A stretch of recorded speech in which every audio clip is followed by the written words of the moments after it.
English competitive exams कोई भी हो, ईडियम फ्रेजेस सबसे इम्पोर्टेंट टॉपिकों में से एक है। नमस्कार दोस्तों, मेरा नाम है धवन और आज बात करेंगे ईडियम फ्रेजेस के बारे में। इस वोकैबुलरी सेशन में मैं पहला टॉपिक जो लेके आ रहा हूँ वो है ईडियम एंड फ्रेजेस। ये मेरी ईडियम फ्रेजेस पे पहली वीडियो है और इस सिलसिले में बहुत सारी वीडियोस आने वाली हैं। दोस्तों, आज मैं सबसे पहले आपको ईडियम एंड फ्रेजेस के बारे में जानकारी देता हूँ। ईडियम मतलब मुहावरा, phrase meaning group of words, शब्दों का समूह। दोस्तों, दुनिया की हर लैंग्वेज में हजारों ऐसे शब्द हैं जिनका डिक्शनरी मीनिंग कुछ और है लेकिन उनका रियल मीनिंग कुछ और है। दोस्तों, एक्चुअली हम जिस तरह से हिंदी में और अपनी किसी भी नेटिव लैंग्वेज में तमाम मुहावरों का यूज़ करते हैं, ठीक वैसे ही इंग्लिश भी बहुत सारे मुहावरे और फ्रेजेस, मुहावरे जैसे शब्दों के समूह से बनी हुई है। एक्चुअली इंग्लिश में मुहावरे जब बनते हैं तो कुछ बिल्कुल हिंदी की तरह हैं, जैसे क्रोकोडाइल टीयर्स, मगरमच्छ के आंसू, मतलब झूठा दिखावा, दुख का झूठा दिखावा। तो ये तो हो गया बिल्कुल हिंदी जैसा। तो मुझे ऐसा लगता है कि हजारों ईडियम एंड फ्रेजेस में से कुछ ईडियम एंड फ्रेजेस बिल्कुल हिंदी जैसे हैं। अगर आपको हिंदी के मुहावरों का पता है तो आप इंग्लिश के मुहावरे भी बेहतर तरीके से समझ सकते हो। नंबर 2, दूसरे कुछ मुहावरे हैं जिनका आपको समझने की बिल्कुल आवश्यकता नहीं है। अगर आप उनका ट्रांसलेशन करोगे तो ईजिली आपको समझ में आ जाते हैं। बहुत सारे ऐसे मुहावरे हैं। तीसरी बात जो बड़ी इंटरेस्टिंग है वो है बहुत सारे इंग्लिश के मुहावरे इंग्लिश लिटरेचर से ड्राइव होते हैं। वो किसी एपिक के, किसी बुक के, किसी नोवेल के, किसी राइटर के कैरेक्टर के ऊपर बनाए गए हैं। आज अगर हम ओल्ड इंग्लिश लिटरेचर की बुकों में जितने भी कैरेक्टर थे उनकी कोई कहानी थी, उन पर बहुत सारे बने हुए हैं। उस पर मेरी स्पेशल एक वीडियो आएगी, ईडियम ऑन माइथोलॉजिकल स्टोरीज, तो उसको अलग से देखिएगा। आने वाले टाइम में वो आएगी जिस पर मैं कहानियों की बात करूँगा, ऐसे मुहावरों की बात करूँगा जो लिटरेचर से ही आए। और दोस्तों, कुछ मुहावरे इतने फनी हैं इंग्लिश में जो आप भी सुनोगे तो हंसोगे। जैसे एक मुहावरे का मैं जिक्र करता हूँ, हमारे यहाँ होता है ब्रेक अ लेग। कौन सा मुहावरा है? Break a leg. अब हम हिंदी करें तो उसका अर्थ होगा तोड़ना एक टांग को, अर्थात टांग तोड़ देना। नहीं, बिल्कुल नहीं। इस मुहावरे का अर्थ है बेस्ट ऑफ लक। किसी एग्जाम में जब आप जाते हैं तो आज के बाद आप बेस्ट ऑफ लक की जगह किसी भी इंसान को कह सकते हैं ब्रेक अ लेग। क्या बोल सकते हैं? ब्रेक आ लेग। तो दोस्तों, बड़ा अजीब है जब भी हम इस तरह के मुहावरे पाते हैं कि जिनका अर्थ कुछ और है, मीनिंग कुछ और है, तो बड़ा ही अजीब लगता है। दोस्तों, इस भाषा को सीखने के लिए आपको बहुत सारे मुहावरों की ज़रूरत पड़ेगी और मैं आपके लिए एक सीरीज़ लेके आया हूँ, ईडियम एंड फ्रेजेस। दोस्तों, मुहावरों पे मेरे खुद की एक बुक है जिसको मैंने अभी पब्लिश नहीं किया है। बहुत जल्दी मैं उसको अमेजन और दूसरे साइट्स पर मैं अवेलेबल करा दूंगा। अभी आपको टेलीग्राम में इसका PDF मिल जाएगा जो आज मैं आपको पढ़ाने वाला हूँ। दोस्तों, ईडियम फ्रेजेस को बहुत तरीके से पढ़ाया जा सकता है। आज मैं आपके लिए एक बहुत बेहतरीन टेक्निक लेके आया हूँ जिसको अपन कहते हैं इमेज टेक्निक। दोस्तों, मैं अभी आपको अपने पीछे एक बेहतरीन सी इमेज दिखाने वाला हूं और उस इमेज से वो आपका पक्का याद हो जाएगा। मैं प्रॉमिस करता हूं, आप उस ईडियम्स को एक बार देखने के बाद भूल नहीं सकते। कारण है दोस्तों, देखी हुई चीज़ भूलते नहीं हैं, सुनी हुई चीज़ें भूल जाते हैं। अक्सर आपने देखा होगा, जो चीज़ तुमने आंखों से देखी है, चाहे कोई मूवी हो, चाहे आपने कोई दृश्य देखा हो, जो आपने खुद देखा है उसे आप नहीं भूलते। जबकि जो चीज़ हम पढ़ते हैं, जो चीज़ हम सुनते हैं, हम इजीली भूल जाते हैं। वो स्लोली हमारी मेमोरी से फेड होता है। दोस्तों, ईडियम एंड फ्रेजेस में अब मैं आपके सामने पेश कर रहा हूँ पहला ईडियम आज। दोस्तों, आज शुरू करते हैं आज के पहले ईडियम से जिसका नाम है अखलीज हील। दोस्तों, अखलीज हील जो ईडियम है ये एक माइथोलॉजिकल स्टोरी में से आया है। ये एक ट्रॉय शहर था, वहाँ के ये हीरो थे। ट्रॉय एक मूवी अगर आपने देखा होगा, उसका मेन जो हीरो हैं वो अखलीज ही हैं। वेल, मैं अपने मुहावरे पे आता हूँ। अखलीज हील, अखलीज एक राजा का नाम है, आप ऐसे समझो एक योद्धा का नाम है, वॉरियर था वो। और हील माने एड़ी, उसकी एड़ी, ऐसा मीनिंग हो गया। अखलीज एक व्यक्ति हो गया और एडी हो गया हील। राइट। सो वेल, क्या कहानी है इसकी? इसके पीछे अगर आप इस इडियम को सीखना चाहते हो तो थोड़ी सी कहानी मैं आपके लिए नरेट करूँगा शॉर्ट में। दोस्तों एक्चुअली एक राजा के यहाँ एक बेटा जन्म लिया, और जब बताया गया था कि ये एक दिन इसके पैर में एरो लगेगा और जिसकी वजह से इसकी जान जाएगी, तो उसकी माँ ने क्या सोचा कि क्या कर सकते हैं इसको बचाने के लिए। तो उसने कहा कि एक काम करिए, आप एक नदी है महल के पीछे, उसमें नहला दीजिए इसको, और जब ये नहल जाएंगे तो इनका पूरा बॉडी होगा वो पूरा सॉलिड हो जाएगा और वो कभी नहीं मरेंगे। जब उसकी माँ ने उसको नदी में नहाने के लिए उल्टा लटकाया तो उसकी एड़ी पर पानी पहुंचा ही नहीं। दोस्तों उसकी पूरी बॉडी तो हो गई सॉलिड पानी की वजह से, लेकिन उनकी एड़ी बिना भीगे रह गई, अब वो भीगी नहीं, और वहीं उनका रह गया वीक पॉइंट। और तभी से ये मुहावरा पैदा हुआ इंग्लिश में, जिसको आज हम अखलीज हील कहते हैं। तो दोस्तों एक बार अखलीज क्या है, मैदान में लड़ रहा था। लड़ते हुए जब किसी ने पता लगाया कि इसकी एड़ी में आप मारिए, और उसके बाद ऐसा ही हुआ, किसी ने उसकी एड़ी में मारा और उसकी वजह से उसकी डेथ हो गई।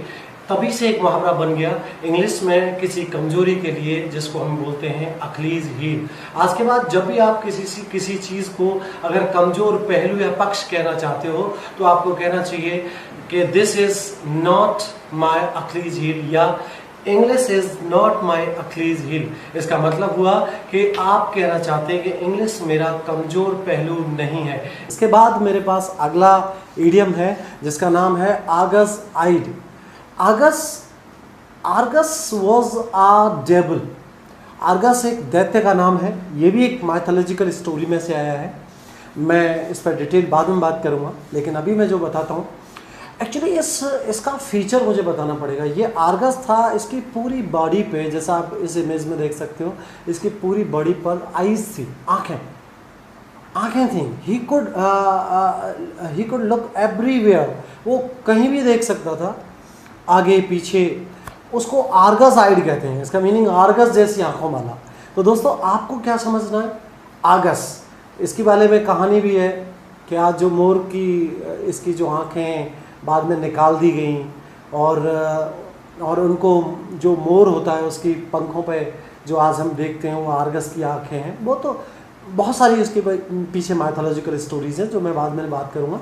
लेकिन ऐसी कोई आंखें वाला है जो आर्गस जैसी हैं, अर्थात वो व्यक्ति बड़ा चौकन्ना है, चारों तरफ ध्यान रखता है, he is a very careful observant, he looks everything very carefully. ऐसे व्यक्ति को हम बोलेंगे आर्गस आइड। कैसे बोलेंगे? Argus eyed. ही इज जैसे मैं बोलूँ कि he is very argus eyed about his family. तो आर्गस आइड का मतलब हो गया चौकन्ना, ऐसा व्यक्ति जो बड़े क्लोजली नज़र रखता है चीज़ों पे। तीसरा फ्रेज मेरे पास सारा दोस्तों आता है, that is called acid test. कौन सा है? Acid test. Acid test, acid मतलब तेजाब, तेजाब को बोलते हैं, टेस्ट मीनिंग जांच। अगर आप किसी चीज़ को ढंग से परखना चाहते हो तो अंग्रेज बोलते हैं कि ये तुम्हारे लिए अग्नि परीक्षा होगी, ये तुम्हारे लिए एसिड टेस्ट होगा। एसिड टेस्ट का हिंदी में मीनिंग होता है अग्नि परीक्षा। इंग्लिश में इससे बोलते हैं आ ट्रू टेस्ट। क्या बोलते हैं? A true test. जैसे मैं अगर कह दूं SSC pre is just a simple exam but mains would be an acid test, और mains would be an acid test, तो दोस्तों ये मीनिंग देता है असली कसौटी, मुख्य चुनौती, जिसको अपन इंग्लिश में कहते हैं एसिड टेस्ट। आगे मेरे पास एक इडियम है that is called above board. Above माने ऊपर, बोर्ड मीनिंग किसी भी तख्ते के। दोस्तों ये जो इडियम है ये निकल के आया है ताश खेलने के उस बोर्ड से जिस पर अपन बैठ के खेलते हैं, डैश से।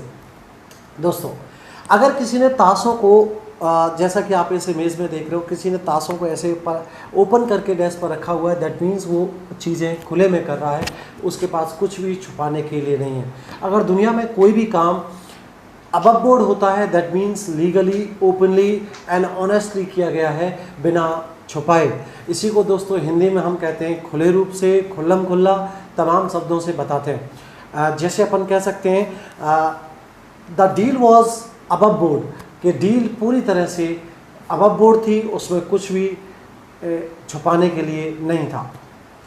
जैसे मोदी जी कहते हैं कि रफाल की डील वॉज अबव बोर्ड, कि रफाल की जो डील थी वो ओपन है, उसमें कुछ भी छुपाने के लिए नहीं है। अगले नंबर 5 पे जाओगे तो आपके पास इडियम मिलेगा एप्पल ऑफ डिस्कॉर्ड। दोस्तों एक वर्ड आ रहा है एप्पल सेब, डिस्कॉर्ड माने झगड़ा, झगड़ा। दोस्तों झगड़े का सेब, ये शब्द कहाँ से आया होगा? दोस्तों once again this is from the mythology, ये बाइबल से लिया गया है। सेब ही है जिसके कारण इंसानों को स्वर्ग से हटा दिया गया था। आप फॉरबिडन ट्री से ये सेब खाने की कोशिश कर रहे थे, इसके लिए आपको बाइबल देखना चाहिए। खैर मैं आता हूँ काम की चीज़। हमें स्वर्ग से, इंसानों को गॉड ने स्वर्ग से बाइबल में बताया गया है कि एप्पल की वजह से दूर किया था, तो झगड़े की जड़ हुई एप्पल। या आप ऐसे भी याद कर सकते हो कि बच्चे एप्पल की वजह से लड़ते हैं घरों में, है ना। छोटे बच्चे एक एप्पल की वजह से लड़ते हैं, right. So Apple of Discord meaning हो गया झगड़े की जड़, the cause of dispute, cause of quarrel, cause of disagreement, इसके मीनिंग होते हैं दोस्तों।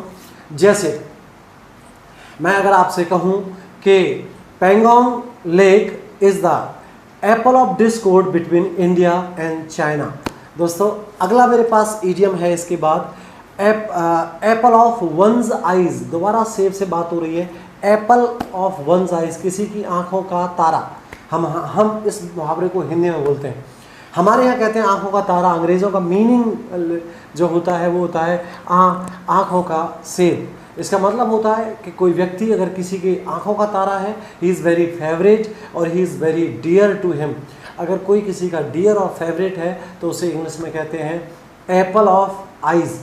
इस चीज़ को हम घरों पर बोलते हैं, my brother is apple of my mother's eyes. मेरा भाई मेरी माँ की आंखों का तारा है। इसके बाद अगला मेरे पास मुहावरा आता है ऑल डक इन आ रो। ऑल डक, सारी बतखें, रो मीनिंग क्रम में। दोस्तों अगर आपने देखा होगा तो जो डक होती हैं वो जब चलती हैं, पानी पर तैरती हैं, तो आपने देखा होगा उनके साथ में उनके बच्चे, उनकी फैमिली साथ साथ में चलती है। उसे कहते हैं well organised in a well mannered. अगर कुछ भी दुनिया में वेल मैनर्ड है, वेल ऑर्गेनाइज्ड है, तो उसे अपन बोलते हैं ऑल डक इन आ। इसके बाद जो अगला मुहावरा आता है वो है एन आर्म चेयर जॉब। दोस्तों आर्म चेयर, ऐसी आर्म चेयर आरामदायक कुर्सी को बोलते हैं। तो दोस्तों ऐसी कोई जॉब जिसमें आरामदायक कुर्सी मिल रही है, करने के लिए बहुत कुछ नहीं है, ऐसी नौकरियां जिसमें हाईली पेड होते हैं।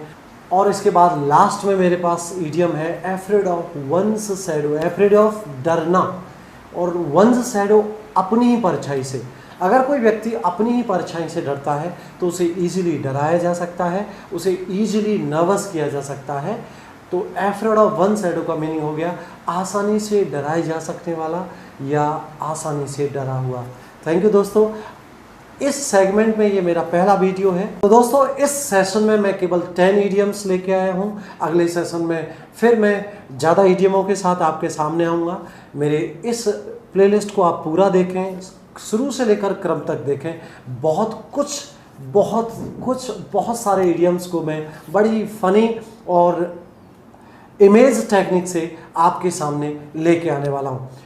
आप मेरे चैनल पर अगर नए हैं तो चैनल को सब्सक्राइब कर लीजिए, क्योंकि मैं इस चैनल पर आपको इंग्लिश में बहुत कुछ प्रोवाइड कराने वाला हूँ।